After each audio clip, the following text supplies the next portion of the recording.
அடுத்தடுத்து ஓவர்லேப் ஆகிற மாதிரி சீனு எடிட்டிங் அதில் தான் அந்த டெக்னிக்கல் பிரில்லியன்ஸ் தான் ரொம்ப நல்லா இருக்கு. ஃபர்ஸ்ட் பார்ட் கொஞ்சம் ஸ்லோவாக தான் போகுது, செகண்ட் பார்ட் வேற லெவல் தெரி.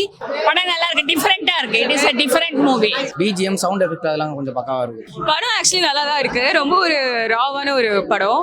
படம் ஆக்சுவலி ரொம்ப நல்லா இருந்துச்சு. ஸ்டார்டிங்ல கொஞ்சம் பொறுமையா போன மாதிரி இருந்துச்சு, லேக் ஆன மாதிரி. படம் சூப்பரா இருக்கு. ஃபர்ஸ்ட் பார்ட் வந்து ஸ்லோவா போகுது, அதனால ஸ்டோரி என்னன்னு பார்க்க புரியாது. செகண்ட் பார்ட் நீங்க வந்துட்டீங்கன்னா ஹீரோயின் என்ட்ரி ஆயிடுவாங்க. சூப்பரா இருக்கு படம். அதுல இருந்து மியூசிக்கா இருக்கும், கேமரா இருக்கட்டும், எல்லாமே வேற லெவலா இருக்கு. அவங்க ஒரு ட்ராப்ல மாட்டி அதுல இருந்து எப்படி வெளில வராங்க அப்படிங்கிற மாதிரி கெத்தா அவங்க வெளில வராங்க. ஸோ எல்லாரையும் அடிச்சுட்டு அவங்க ஒரு ஆளா வந்து கடைசியில நிக்கிறாங்கிறப்ப வேற லெவலா இருக்கு படம். Well taken. நிஜமாவே ரொம்ப ஒரீடா இருக்கு. 2064ல இப்படி எல்லாம் பஞ்சம் வந்ததுன்னா எப்படி இருப்போன்றது இட்ஸ் வெரி ரியலிஸ்டிக். ரொம்ப நல்லா இருக்கு. எல்லாருமே they have given their best, especially art direction and director has given much. நல்லா இருக்கு, நல்லா இருக்கு. A different kind of movie இப்போ இந்த படத்துல. I don't think I have seen a movie of this kind இது வரைக்கும் சொல்லிட்டா. You cannot call it a horror movie. ஒரு thriller மூவினா ஒரு different thing. You get so much glued to the movie. next என்ன வர போறது அப்படின்னு enjoyed it thoroughly. Second half super, மத்தபடி மச்சான் எல்லாமே சொல்லுவான். படம் நல்லா இருக்கும் ப்ரோ. ஃபர்ஸ்ட் ஹாஃப் ஃபுல்லா கிஷோர் சார் ஆக்டிங் சூப்பரா இருந்தது. அவர் பசியில அவர் சாப்பிட்ற சீனும் தண்ணிக்கு அலையிற சீனும் அதெல்லாம் சூப்பரா இருக்கும். செகண்ட் ஹாஃப்ல அப்படியே அந்த சீன் அப்படியே கிஷோர் சார் வந்து ஹீரோயின் கிட்ட போயிடும். செகண்ட் ஹாஃப் ஃபுல்லா சர்வைவலா இருக்கும். படம் இதெல்லாம் ஓகே தான். படம் வந்து ஹிஸ்டாரிக்கலா கொண்டு வந்து செல்ஃப் மோட்டிவேஷன் மாதிரி ஒன்று இருக்காங்க. எப்படி சொல்றது, நீங்க உங்களை நம்புங்க, யாரையும் நம்பி போனாலும் லாஸ்ட்ல ஃபெயிலியர் உங்களுக்கு, அந்த மாதிரி ஒரு ஸ்கிரிப்ட். லாஸ்ட்ல உங்களை நம்புங்க, அதுதான் வேற ஒன்று. இப்போ செகண்ட் ஹாஃப் மேலே வந்து நல்லா இருக்கு. ஃபர்ஸ்ட் ஹாஃப் மட்டும் கொஞ்சம் போர் அடிக்கிற மாதிரி இருக்கு. செகண்ட் ஹாஃப் மேலே நல்லா தான் போகுது. மோஸ்ட்லி பார்த்தீங்கன்னா ஃபேமிலியாக பார்க்குறதும் சரி, ஃப்ரெண்ட்ஸோட பார்க்குறதும் சரி, நல்லா முடியும். என்ன மெசேஜ்னா, இப்போ வார் சுச்சுவேஷன்லாம் நிறையா போய்கிட்டு இருக்கு. அதை பொறுத்த வரைக்கும் நம்ம ஃபியூச்சரில் எப்படி இருக்குன்னு கொஞ்சம் பார்க்க முடியுது வச்சு, அவ்வளோதான். பிஜிஎம் சவுண்ட் எஃபெக்ட் அதெல்லாம் கொஞ்சம் பக்காவாக இருக்கு. லேக்லாம் இல்லை ப்ரோ, டைமிங் கரெக்டாக இருந்துச்சு எல்லாமே. படம் ஆக்சுவலி நல்லா தான் இருக்கு, ரொம்ப ஒரு ராவான ஒரு படம். லைக் நீங்க வந்து இந்த ஒரு விஷயத்த காட்ட மாட்டாங்க அப்படிலாம் நினச்சி போக முடியாது, எல்லாமே காட்டுவாங்க. ஸோ அதை அக்செப்ட் பண்ணிக்கிற மாதிரி நீங்க இருந்தீங்க அப்படின்னா உங்களால ஈஸியாக இந்த படத்தை அக்செப்ட் பண்ணி என்ஜாய் பண்ண முடியும்.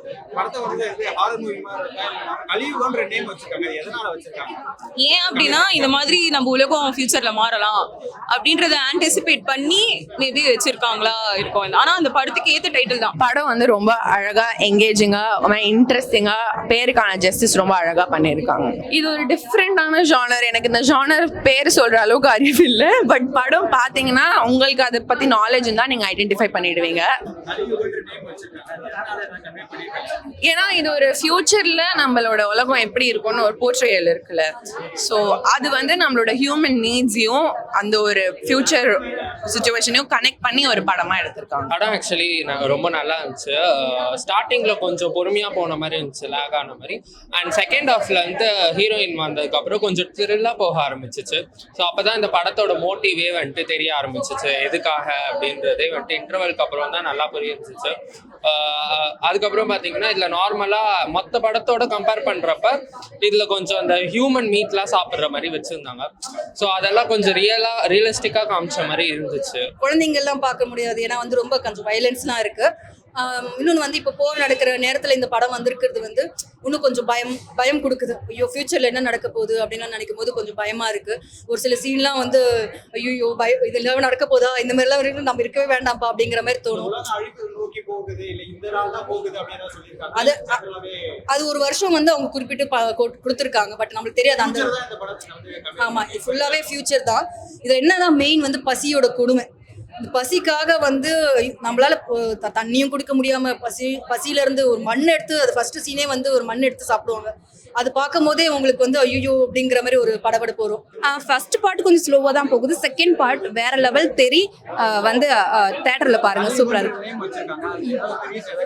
கலியுகம்னா என்ன சொல்றாங்கன்னா, அந்த பாஸ்ட்ல வந்து இப்படிதான் வந்து போரெல்லாம் போச்சு, எப்படி நம்ம சர்வே பண்றது, இந்த கலியுகத்துல நம்மளை காப்பாத்து கல்கி மாரி யாரும் வரமாட்டாங்க, நம்மளை நம்ம தான் காப்பாத்திக்கணும் அப்படிங்கிற ஒரு கான்செப்ட் வச்சு தான் எடுத்திருக்காங்க. ஏன்னா அந்த ஹீரோயினியே இந்த படத்துல வந்து கல்கி வருவாரு நம்மளை காப்பாத்து அப்படிங்கிற மாதிரி ஒரு கண்டென்ட் கொண்டு போயிருப்பாங்க. கடைசியில் அந்த பையனையும் கொண்டுருவாங்க. ஸோ அப்ப கல்கி வரமாட்டாரு, நம்ம தான் காப்பாத்திக்கணும், கலியுகத்துல நம்மளை தான் காப்பாத்திக்கணும், யாரும் நம்மளை காப்பாத்த வர மாட்டாங்க அப்படிங்கிற ஒரு டாபிக் சொல்லியிருக்காங்க. புது அட்டெம்ப்டா இருக்கிறதுனால இது ஒரு தனி எக்ஸ்பீரியன்ஸ். மிச்ச படம் பார்க்குற மாதிரி இது பார்க்க முடியாது. ஒரு ஆர்டிபிள் பார்க்குற மாதிரி கொஞ்சம் டெக்னிக்கலா பார்க்க வேண்டியிருக்கு. நல்லா இருக்கு சார், புது விதமா இங்கிலீஷ் டைப்ல எடுத்திருக்காங்க. அவ்வளவுதான். இதுல கலியுகம் அது கொஞ்சம் இங்கிலீஷ் டைப்ல எடுத்திருக்காங்க. அடுத்தடுத்து ஓவர்லேப் ஆகிற மாதிரி சீனு, எடிட்டிங், அதுல தான் அந்த டெக்னிக்கல் பிரில்லியன்ஸ் தான் ரொம்ப நல்லா இருக்கு. அது வந்து கலியுகம். இப்போ ரீசெண்டா அந்த கல்கி மூவி வந்துச்சு பாத்தீங்களா, அதோட ஸ்டோரி எப்படி இருந்துச்சு? அதே மாதிரி கிடையாது, அதுல இருந்து ஒரு பேஸ் பண்ணி இருக்கிற மாதிரி அந்த ஸ்டோரி மாதிரி தான். லாக்னு எதுவும் தோணல. ஃபர்ஸ்ட் ஹாஃப் கொஞ்சம் ஸ்லோவா இருக்கு, ஆனா அந்த ஸ்லோ வந்து இருந்தாதான் செகண்ட் ஹாஃப் ஏத்த அந்த ஒரு ஸ்பீடுக்கு வந்து ஒரு மேட்சிங்கா இருக்கும் அந்த ஃபர்ஸ்ட் ஹாஃப் இருக்கிற அந்த ஸ்லோ. சாங்ஸ்ன்னு ரொம்ப கமர்ஷியல் சாங்ஸ் தான் ஆப்வியஸா எக்ஸ்பெக்ட் பண்ண முடியாது. பட் தேவையான இடத்துல ஒரு நல்ல ஒரு பிஜிஎம் ஸ்கோர் இருக்கு. தேவையான இடத்துல ஒரே ஒரு பாட்டு, அந்த பாட்டு எனக்கு ரொம்ப பிடிச்சி. கலியுகத்துல வந்துட்டு கல்கி தான் வந்துட்டு காப்பாத்துவாரு அப்படின்னு வந்துட்டு சொல்லுவாங்க. ஸோ அதுல வந்துட்டு இங்க என்ன சொல்றாங்கன்னா, இந்த படத்துல ஒருத்தருக்கும் வந்துட்டு அவங்க தான் கல்கி, அவங்கவுங்கள காப்பாத்திக்கணும் இந்த கலியுகத்துல, அதான் கல்கி அப்படின்னு வந்துட்டு இந்த மெசேஜ் சொல்றாங்க.